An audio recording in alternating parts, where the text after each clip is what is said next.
నమస్తే. Welcome to our channel. నేను మీ గౌతమి.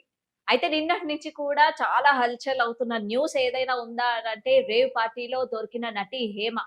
అయితే ఈ రేవ్ పార్టీ బెంగుళూరులోని నిర్వహించారు అనైతే మనకు తెలుస్తోంది. గత 4 రోజులుగా ఈ రేవ్ పార్టీ అయితే జరుగుతోంది. ఇందులోని దాదాపు 150 మంది వరకు పాల్గొన్నట్లు కూడా తెలుస్తోంది. ఇందులో సుమారు 25 మంది వరకు అంటే యూత్ ఉన్నట్లు కూడా మనకు తెలుస్తోంది. అయితే దీనిలోని నటి హేమ పేరైతే చాలా వరకు వినిపించింది. ఈ రేవ్ పార్టీలో ఆమె పాల్గొన్నారన్నట్టు కూడా. అయితే దీనికి స్పందిస్తూ హేమ రిలీజ్ చేసిన ఒక వీడియో అంటే ఆమె రేవ్ పార్టీలో లేదని, ఆమె హైదరాబాద్‌లోనే ఫార్మ్ హౌస్‌లోనే చిల్ అవుతున్నా అని చెప్పిన వీడియో ఏదైతే ఉందో ఆమె రిలీజ్ చేసిన తర్వాత చాలా వరకు అంటే ఆమె మీడియాని కావచ్చు, లేకపోతే పోలీసుని కావచ్చు, బోల్తా కొట్టించే ప్రయత్నం అయితే చేశారు.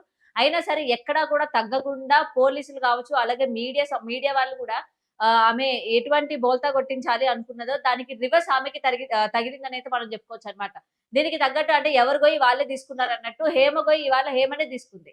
ఆమె నిలబడి చెప్పిన ఆ యొక్క ప్లేస్ ఏదైతే ఉందో మనం ఆల్రెడీ విజువల్స్ అంటే వీడియోలో చూసినట్లయితే ఈ బెంగుళూరు ఫార్మ్ హౌస్ ఏదైతే ఉందో ఆమె నిలబడిన చోటు ఏదైతే ఉందో మనం ఒకసారి గాని విజువల్స్‌లో చూసుకుంటే వెనక ఆమె వేసుకున్న డ్రెసింగ్ కావచ్చు, లేకపోతే ఆమె వెనకున్న చెట్లు కావచ్చు, ప్రతి ఒక్కటి కూడా మ్యాచ్ అవుతా ఉన్నాయి. ఇంకొకటి ఆ యొక్క పార్టీ ఏదైతే నిర్వహించారో అక్కడ ప్లేసెస్ కూడా నెక్స్ట్ ఆ చెట్లు కూడా మొత్తం కూడా ఈక్వల్‌గా ఉన్నాయి. హాయ్ అండి. ఆహ్, నేనెక్కడికెళ్ళలేదు. నేను హైదరాబాద్‌లోనే ఉన్నాను. సో, ఒక ఫార్మ్ హౌస్‌లో ఎంజాయ్ చేస్తున్నాను. చిల్ అవుతున్నాను. సో, నా మీద వచ్చే న్యూస్ ఫేక్ న్యూస్. అది అక్కడ మరి ఎవరున్నారో ఏమో నాకు తెలీదు. సో, అది ఫేక్ న్యూస్ అండి. అవన్నీ నమ్మొద్దు. ఓకే. Thank you. అండ్ ఆమె పోలీసులు కూడా రిలీజ్ చేసిన ఫోటోస్‌లో కూడా ఆమె వీడియోలో ఏ డ్రెస్ అయితే వేసుకుందో సేమ్ డ్రెస్‌లోనే ఉందన్నమాట. అయితే ఇక్కడ హేమ చేసిందేంటంటే మీడియాని ఎలాగైనా బోల్తా కొట్టించాలి. ఇంకొకటి ఆమె చెప్పిన ఎన్నో అబద్దాలన్నమాట. ఆమె ఇంకొకటి చెప్పడం జరిగింది. నాకసల ఈ రేవ్ పార్టీలోని నా పేరు ఉన్నట్టు వినిపిస్తుందని చెప్పి మీడియా వాళ్ళ తరపున నేను తెలుసుకోవడం జరిగింది. లేకపోతే పోలీస్ వాళ్ళు ఆమెకి ఇన్ఫార్మ్ చేయడం వల్ల తెలిసింది. అప్పటి వరకు రేవ్ పార్టీ జరుగుతుందని గాని, లేకపోతే అందులో నా పేరు ఇట్లా ప్రస్తావిస్తున్నారని గాని నాకు ఏమాత్రం కూడా తెలీదు అనైతే ఆమె చెప్పుకుంటా వచ్చింది. ఏదైనా సరే జనాలు అంత పిచ్చోళ్ళైతే కాదు నమ్మడానికి. అలాగే మీడియా కూడా అంత పిచ్చిదైతే కాదు నమ్మడానికి. అక్కడే ఉన్న పోలీసులు అసలు ఏంటి నిజ నిజాలు అని చెప్పి ఈ యొక్క హేమ చేస్తుంది ఎంత అంటే ఎంత కన్నింగ్ అని జెప్పి మొత్తం గూడా రిలీజ్ చేయడం అయితే జరిగింది. ఇవాళ హేమ అయితే పట్టుబడ్డం కూడా జరిగింది. అయితే ఇదే కాకుండా ఇందులోని చాలా వరకు కొంతమంది ప్రముఖులున్నారని గాని, లేకపోతే రాజకీయవేత్తలు గూడా ఉన్నారు. అంటే ప్రముఖ రాజకీయ నేతలు పిల్లలు గూడా ఉన్నారు. అలాగే కొంతమంది మోడల్స్ ఉన్నారు. అండ్ అప్‌కమింగ్ హీరోయిన్స్ గూడా ఉన్నారనైతే మనకి సమాచారం. ఇంతకీ వాళ్ళెవరు ఏంటన్నదైతే ఇప్పటి వరకు బయటికి రాలేదన్నమాట. అండ్ కొన్ని మనం విజువల్స్‌లో గాని చూసుకుంటే కొంతమంది ఆహ్, అంటే వీళ్ళని పోలి ఉన్నారు అని చెప్పి మనకి శ్రీకాంత్ గారి పేరు కూడా వినబడడం జరిగింది. దీనికి సంబంధించి శ్రీకాంత్ గారు కూడా ఒక వీడియో రిలీజ్ చేయడం అయితే జరిగిందనమాట. ఆయన ఎటువంటి రేవ్ పార్టీలోని లేను. ఇటువంటి కల్చర్ మా ఇంట వంట లేదు. ఒకవేళ బర్త్‌డే పార్టీస్‌కి వెళ్ళినా సరే అప్పటికప్పుడు వెళ్లి వచ్చేస్తానే తప్ప నేను ఎటువంటి రేవ్ పార్టీస్ గాని, ఎటువంటి పబ్ కల్చర్‌కి కానీ నేనసలు వెళ్ళేదే లేదు అని చెప్పి ఆయన ఖరాఖండిగా చెప్పడం జరిగింది. అండ్ గతంలో కూడా మీడియా అంటే ఊహ గారు అలాగే శ్రీకాంత్ గారి విషయంలో కూడా వాళ్ళిద్దరూ డివోర్స్ తీసుకుంటున్నారని గాని, లేకపోతే కొన్ని సంవత్సరాలుగా వాళ్ళిద్దరు దూరంగా ఉంటున్నారని గాని దీని మీద వచ్చిన ప్రచారాలు కూడా ఆయన మాట్లాడడం జరిగిందనమాట. ఇది నా ఇల్లేగా. నేను మా ఇంట్లోనే ఉన్నాను, హైదరాబాద్లో ఉన్నాను. సో నేను విన్నాను పొద్దున్నుంచి నాకు ఫోన్లు రావడం జరిగింది. నేను కూడా వీడియో క్లిప్ చూశాను. మన మీడియా మిత్రులు చాలామంది నన్ను అడిగి క్లారిఫై చేసుకున్నారు. వాళ్ళ దాంట్లో రాలేదు నాకు తెలిసి. చాలా ఇట్లా శ్రీకాంత్ ఇలా బెంగళూరులో రేవ్ పార్టీకి వెళ్ళాడు, హేమ వెళ్ళింది, ఈ టైప్లో ఏవో వచ్చినాయి. నిజంగా నాకు నవ్వు వచ్చింది. ఇంట్లో వాళ్ళంతా నవ్వుకున్నాం. ఇదేంటిది, మొన్న ఏమో విడాకులు ఇచ్చి పిచ్చేశారు నా భార్యతో, ఈరోజేమో రేవ్ పార్టీలకి వెళ్ళాడు అని వచ్చేసినాయి. అయితే గతంలో కూడా ఇటువంటి ప్రచారాలు చేశారు. నాకు ఊహకి డివోర్స్ అయ్యా అని చెప్పారు. తర్వాత దీని గురించి క్లారిటీ ఇవ్వడం కూడా జరిగింది.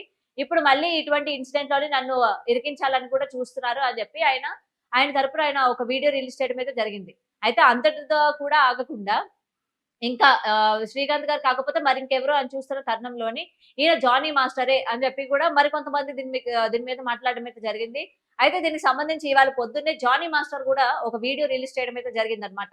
నిజానికి నేనసలు ఎటువంటి రేవ్ పార్టీలోని లేను. అటువంటి దానికి నేను వెళ్ళేది కూడా లేదు. అంటే రీసెంట్‌గా జరిగిన ఎలక్షన్స్ మనందరికీ తెలిసిందే. పిఠాపురం అంటే పవన్ కళ్యాణ్ గారికి సంబంధించి వీళ్ళు మొత్తం కూడా వాళ్ళ యొక్క క్యాంపెయిన్స్ కావచ్చు, వాళ్ళ యొక్క పవన్ కళ్యాణ్ గారిని ఎలాగైనా సరే గెలిపించాలి అని చెప్పి వాళ్ళ యొక్క తిరిగిన తీరు గావచ్చు, ప్రతీది కూడా ఈ గడప గడపకి అని చెప్పి అందరి ఇళ్ళ తిరిగి ఈ క్యాంపెయిన్‌లో పాల్గొన్న వీళ్ళు ఇప్పుడు ఎలక్షన్స్ అయిపోయిన తర్వాత వాళ్ళు కొంచెం రెస్ట్ తీసుకున్నట్లు, అలాగే జానీ మాస్టర్ ఒక కొరియోగ్రాఫర్ అనే విషయం మనందరికీ తెలిసిందే. అయితే దీనికి సంబంధించి ఆయన ఉన్న డాన్స్ స్కూల్స్ కావచ్చు, ఇవన్నీ కూడా ఎక్కడి పనులు అక్కడ ఆగిపోయాయి కాబట్టి నేనిప్పుడు ఆ పనుల్లో ఉన్నాను. ఆ ఇన్‌కంప్లీట్‌గా ఉన్న వర్క్ అంతా కూడా కంప్లీట్ చేసే దాంట్లో ఉన్నానని చెప్పి ఆయన లైవ్ వీడియో తీసి ఆ యొక్క వీడియోని మనకి సోషల్ మీడియాలో కూడా పోస్ట్ చేయడం చూసాము. నా తమ్ముళ్ళు, నా అన్నలు ఉంటారు కదా కొంతమంది, రేవ్ పార్టీలో దొరికానని చెప్పి సంథింగ్ ఇంకేదో రేవ్ పార్టీలో ఉన్నారని చెప్పి. అలాంటి ఏం లేదు. మా ఎలక్షన్స్ తర్వాత హైదరాబాద్లో మా డాన్సర్స్ యూనియన్లో కొన్ని వర్క్స్ ఆగిపోయి ఉంటాయి.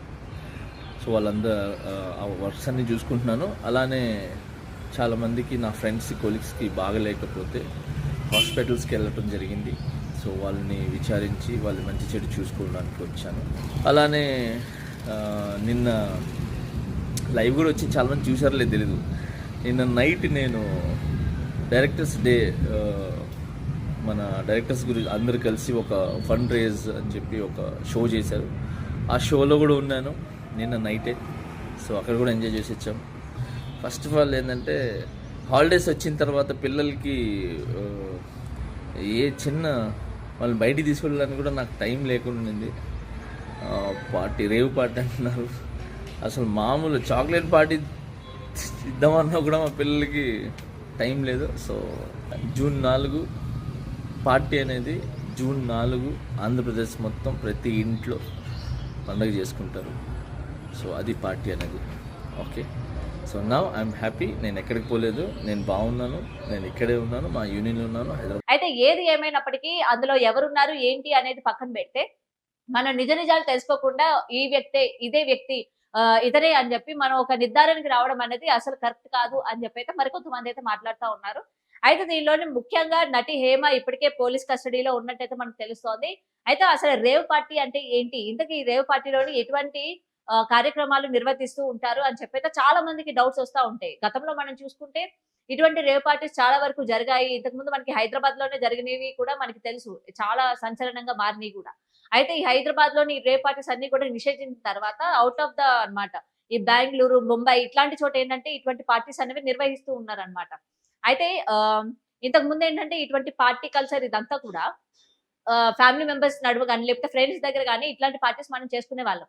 అయితే ఇప్పుడు మనకి జనరేషన్ మారుతున్న కొద్దీ లేకపోతే ఎక్కువగా అన్నిటికీ సుఖానికి అలవాటు పడుతున్న కొద్దీ ఏంటంటే ఇటువంటి రేవ్ పార్టీస్ ఒక వారం రోజుల వరకు నిర్వర్తించి అందులోనే చుక్క, ముక్క, అమ్మాయిలు, డ్రగ్స్ ఇటువంటి డిఫరెంట్ యాక్టివిటీస్ అన్ని కూడా వీటిల్లో ఇంక్లూడ్ చేసి పెద్ద పెద్ద బడా బాబులకే ఇందులోని పర్మిషన్ ఉంటాయన్నమాట. అంటే ఎటువంటి సామాన్యుడు కూడా వెళ్ళలేని పార్టీస్ అన్నమాట ఇవన్నీ కూడా. బాగా డబ్బున్న వాళ్ళు అండ్ అప్కమింగ్ వాళ్ళు, అంటే ఎవరైతే ఇండస్ట్రీలో నెలకొనాలి, ఇండస్ట్రీలోని రాణించాలి, పెద్ద పెద్ద యాక్టర్స్ దగ్గర మనం యాక్ట్ చేయాలి అనుకున్న వాళ్ళు ఎవరైతే ఉంటారో, ఎవరికైతే డబ్బు అవసరమై ఉంటుందో అటువంటి బడా బాబులు అందరూ కూడా ఇందులోని ఇన్వాల్వ్ అయి ఉంటారన్నమాట. అండ్ ఇప్పుడు మనకి నటి హేమ అంటే ఈ యొక్క సైడ్ యాక్టర్స్ చేసుకునే వాళ్ళు ఎవరైతే ఉంటారో, సైడ్ క్యారెక్టర్ ఆర్టిస్టులు కూడా మనకేంటంటే కొన్ని బయట కూడా వినిపిస్తా ఉన్నాయన్నమాట. ఇలాంటి క్యారెక్టర్ ఆర్టిస్ట్ చేసే వాళ్ళు కూడా డబ్బులకి అమ్ముడుపోయి, అంటే డబ్బులకి అవసరమయ్యి కొంతమంది అప్కమింగ్ హీరోయిన్స్ కావచ్చు, లేకపోతే మోడల్స్ కావచ్చు, ఇలాగా అప్కమింగ్ క్యారెక్టర్ ఆర్టిస్ట్ లాగా ట్రై చేసే వాళ్ళని కూడా ఇట్లాంటి రేవ్ పార్టీస్ అని చెప్పి బడా బాబులకి సప్లై చేస్తారు అని చెప్పి మనకి వినిపిస్తోంది అనమాట. వీటి వల్లనే వాళ్ళకి డబ్బులు వస్తున్నాయి, వీటి వల్లనే వాళ్ళు డబ్బులు సంపాదించుకుంటున్నారు అని చెప్పి కొంతమంది మాట్లాడుతూ ఉన్నారు. అయితే ఏది ఏమైనప్పటికీ మనకి చాలా డౌట్స్ వస్తూ ఉంటాయి అన్నమాట. కొంతమంది యూట్యూబ్ ఛానల్స్ చూసినా సరే, లేకపోతే ఇట్లాంటి మనం ఏమైనా మాట్లాడేటప్పుడు అరే వీళ్ళకి విల్లాలు ఎక్కడి నుండి వస్తున్నాయి, 1 year 2 years గ్యాప్ లోనే 2 3 విల్లాలు కొంటా ఉంటారు, పెద్ద పెద్ద లగ్జరీ కార్స్ కొంటూ ఉంటారు, అండ్ వాళ్ళ మెయింటెనెన్స్ కూడా అలానే ఉంటుంది. కానీ వాళ్ళ వెనక వెళ్ళి చూస్తే మనం వాళ్ళు ఏ మూవీస్ లోని ట్రై చేయరు, లేకపోతే ఏ మూవీస్ లో మనకి కనిపించరు, ఎటువంటి ఈవెంట్స్ లో కూడా మనకి కనిపించిన పరిస్థితులు కనిపిస్తా ఉంటాయి అనమాట. కొంతమంది యాక్టర్స్ మనకి డౌట్ వస్తా ఉంటుంది, అరే వీళ్ళు అసలు ఏం చేస్తున్నారు, వీళ్ళకి ఇంత డబ్బు ఎక్కడి నుండి వస్తుంది అంటే కొంతమంది యూట్యూబ్ ఛానల్స్ నుంచి వస్తుందని చెప్తారు. అయితే నిజంగానే యూట్యూబ్ ఛానల్స్ నుంచి వాళ్ళకి అంత అమౌంట్ వస్తుందా, నిజంగానే ఆ వచ్చిన అమౌంట్ ఒక బిల్లా కొనుక్కోవచ్చా, లేకపోతే ఒక 25-30 lakhs ఉన్న కార్ కొనుక్కోవచ్చా, ఇటువంటి డౌట్స్ అన్ని చాలా వరకు ఉంటూ ఉంటాయి. అయితే వాళ్ళ యొక్క మెయింటెనెన్స్ కి కానీ, వాళ్ళ యొక్క లగ్జరీ లైఫ్ కి కానీ, లేకపోతే వాళ్ళ యొక్క విల్లాస్ కి కానీ, వీటన్నిటికీ కూడా డబ్బులు ఎక్కడి నుండి వస్తున్నాయంటే ఇటువంటి రేవ్ పార్టీస్ లోని వాళ్ళు ఇంక్లూడ్ అవ్వడం వల్ల, అండ్ మధ్యవర్తులు బ్రోకర్స్ ఎవరైతే ఉంటారో వాళ్ళ ద్వారాగా ఇటువంటి స్ట్రగుల్ అయ్యే వాళ్ళు, అంటే ఇండస్ట్రీలోని స్ట్రగుల్ అయ్యే వాళ్ళు ఎవరైతే ఉంటాయో, అమ్మాయిలు కావచ్చు, లేకపోతే మోడల్స్ కావచ్చు, డబ్బులకి అంటే కొంచెం మంది అమ్మాయిలకి ఫైనాన్షియల్ ప్రాబ్లమ్స్ ఉంటూ ఉంటాయి, దాన్ని ఆసరాగా తీసుకొని ఇటువంటి పార్టీస్ కి అటెండ్ చేసే దాన్ని బట్టి ఏంటంటే వీళ్ళకి అందే మొత్తాదు ఈ డబ్బులు ఏవైతే ఉంటాయో దానిలోని ఇటువంటివన్నీ కూడా వీళ్ళ యొక్క కార్యకలాపాలు చేసుకుంటా ఉంటారన్నమాట. అయితే ఇటువంటి రేవ్ పార్టీస్ లోని ఏంటంటే అసలు నిజాలు ఏంటి, ఎవరున్నారు ఎవరు లేదు అనేది గతంలో కూడా మనకి ఇటువంటి పార్టీస్ లోని చాలా మంది అటు పొలిటికల్ లీడర్స్ కావచ్చు, లేకపోతే పొలిటికల్ లీడర్స్ కొడుకులు కావచ్చు, లేకపోతే సినిమా యాక్టర్స్ కావచ్చు, చాలా మంది బయట పడ్డారు అని చెప్పారే కానీ ఇంతకీ వాళ్ళ పేర్లేంటి, వాళ్ళ విశేషాలు ఏంటి అనేది మనకి ఎక్కడ కూడా బయట పెట్టలేని సిచ్యువేషన్.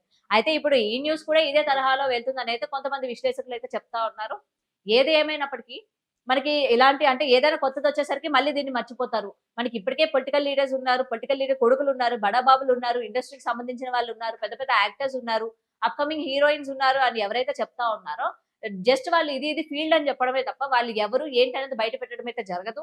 ఇవి ఇంకా కూడా కంటిన్యూ అయ్యే ఛాన్సెస్ ఉన్నాయి అనేది మరి కొంతమంది అంటూ ఉన్నారు. అయితే ఏదేమైనప్పటికీ నటి హేమ తాను పోయి తానే తవ్వుకుంది అన్నట్టయితే మనకి క్లియర్ గా కనిపిస్తా ఉంది. ఆమె రిలీజ్ చేసిన వీడియోలోనైతే ఆమె మొత్తంగా మనం చూస్తా ఉన్నాము. రీసెంట్ గా ఆమెను పట్టుకున్నట్టు కూడా కొన్ని విజువల్స్ కూడా బయటకు వచ్చాయి. సో ఇట్లాంటివి ఎక్కడ కార్యకలాపాలు ఇట్లాంటివి ఇంకా జరుగుతూనే ఉన్నాయి. ఎంత రైడ్ చేసినప్పటికీ, ఎంతమందిని పట్టుకున్నప్పటికీ కూడా ఎవరి అంటే ప్రోత్సాహం లేనిది ఇంత పెద్ద మోతాదులోని నిర్వర్తించారు అనేది మరి కొంతమంది మాట్లాడుతా ఉన్నారు. మరి ఏదేమైనప్పటికీ ఇంకా ఎవరైనా పేర్లు వినిపించే ఛాన్సెస్ ఉన్నాయా? ఇంకెవరైనా సరే బయటకొచ్చే ఛాన్సెస్ ఉన్నాయా? లేకపోతే ఇది కూడా అన్ని కేసుల్లాగానే ఇక్కడితో క్లోజ్ చేసే అవకాశాలు ఉన్నాయా అనేది మనం కూడా వేచి చూడాల్సిందే.